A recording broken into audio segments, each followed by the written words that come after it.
Welcome back to the Weekend Jazz Update with Jashan De Silva. Today it's all about jazz icon Bessie Smith, her life and times, and best music. And on this segment, we're talking about more of her greatest songs. The first song is called Need a Little Sugar in My Bowl. It's a beautiful love song. In this song, Bessie is singing about how lonely she is without love in her life. Black Mountain Blues is a song about this fictional place known as Black Mountain. It's a song about the lawlessness, the corruption in that city. Careless Love Blues is a song that talks about the two-sidedness of love, how love has the power to both soothe and also to destroy. Give Me a Pigfoot is a song that celebrates partying in the spirit of jazz music. The scene is one of partying in Harlem, a favorite jazz haunt for musicians at the time. The lyrics talk about how people are enjoying the music and partying in Harlem. And Backwater Blues, a song that talks about natural disasters. In this song, the singer has lost her home in a flood. She's standing on a hill and singing about that mournful event. And this is the Weekend Jazz Update with Jashan De Silva. On today's episode of the Jazz Update, we're talking about Bessie Smith, her life and times, and best music. On this segment, more of her greatest songs. The first song is called Need a Little Sugar in My Bowl. It's a Bessie Smith original and a beautiful blues melody. Bessie is singing about being fed up of being lonely and how she needs a man in her life to while her blues away. The words sugar are used in this song to symbolize that meaning. It's a symbol for sweetness and light in her life. Now this one's a jazz classic and a beautiful blues song, showcases powerful vocals and raw emotion. Give Me a Pigfoot is taken from the album Bessie Smith, The Collection. Now this song talks about the partying of the 20th century. The opening lyrics of the song says, she knows how to have a good time, and then we are taken to Harlem, a beautiful party spot at the time with its peppy dancers and bustling party spirit on a Saturday night. Then the protagonist of the song, a woman called Hannah Brown, joins the merriment. As the partying fades, Hannah says she just wants a pigfoot and a bottle of beer. Bessie Smith totally agrees. So this song celebrates partying and jazz music. It's a classic song that has delighted throughout the ages. A song from the album Martin Scorsese's Presents the Blues called Careless Love Blues is a song that talks about a happy yet all-consuming love and its consequences. The song is full of powerful lyrics that talk about the heartache of that result. In the beginning, the singer is talking about how love flowed to her head like wine, and yet that wine has the power both to soothe and also to destroy lives. The singer's love has left her reckless and miserable. Another song from the same album called Backwater Blues. Now this song's a commentary on natural disasters, or flooding to be precise. The lyrics open with a very ominous note. When it rains 5 days and the skies turn dark as night, then trouble's taking place in the lowlands at night. What follows is a story of hardship and devastation. The singer is singing inside her house. She tries to open her door, but she cannot because the flooding outside has reached such a level. Then she's transported to safety in a rowboat. Her friends come over and tug her to safety in a boat. The lyrics go, I packed all my clothes, throwed them in, and they rowed me along. And it ends on a very sad note. The singer is now looking back at her old home from the top of a hill. The ending lyrics sum it up. Backwater blues done call me to pack my things and go. 'Cause my house fell down and I can't live there no more. There ain't no place for a poor old girl to go. Another song called Back Mountain Blues. This one's a song from the album The Essential Bessie Smith, originally written by J.C. Johnson, performed by Bessie Smith for the very first time. In this song, the singer is living in a part of America that she calls the Black Mountain. It's a very violent, lawless place. It's a place that's so deadly, even the children smack people's faces. The singer describes the place as one where babies cry for liquor, birds have deep voices. That's how degenerate that place is. The nature of the denizens of the Black Mountain is further brought out by the line, they use gunpowder instead of sweetener in their tea.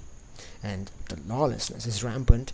Juries cannot convict in courts because the judges bail them out on the basis of bribes. So this song's this commentary on a fictional place called the Black Mountain, a place described as lawless and violent and full of oppression.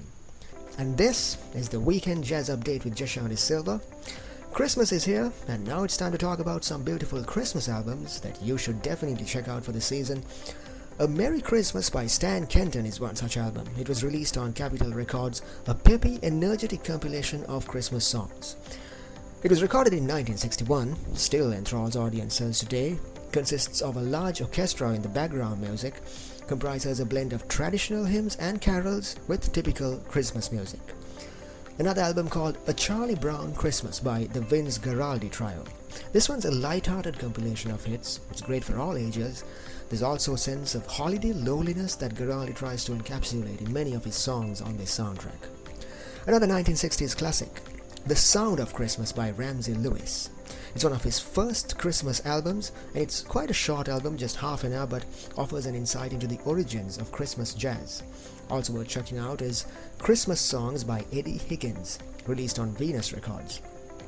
This one's a modernistic jazz Christmas album, and it's perfect for family gatherings. It has a set of typical holiday tunes. The tracks blend familiar melodies and improvisation. So that's some cool Christmas albums that you might want to listen to this season, and you're tuned into the Weekend Jazz Update with Jashan De Silva. We'll be right back after some music. Meanwhile, don't forget to check out the archives of today's show on the Weekend Jazz Update with Jashan De Silva, my YouTube channel. We're going for a short break, but we'll be right back after that. When we come back, we're going to be talking about more great music by Bessie Smith. Stay tuned. And this is the Weekend Jazz Update with Jashan De Silva. On today's show, it's all about jazz icon Bessie Smith, her life and times and best music. And now, we're going to be talking about more of her greatest hits on this segment. The first song we're going to be talking about is called Trombone Charlie. This one's a song about this musician called Charlie.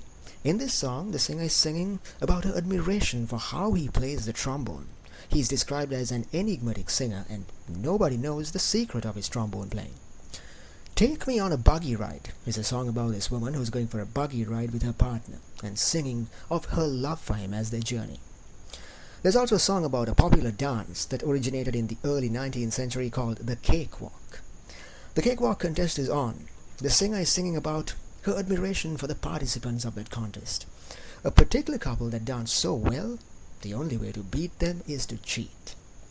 There's a beautiful Christmas song called At the Christmas Ball that talks about the spirit of Christmas and the celebrations, and a song dedicated to the singer's hometown in Mississippi called Muddy Water, a song that describes the beauty of Mississippi and how she longs to visit her hometown again.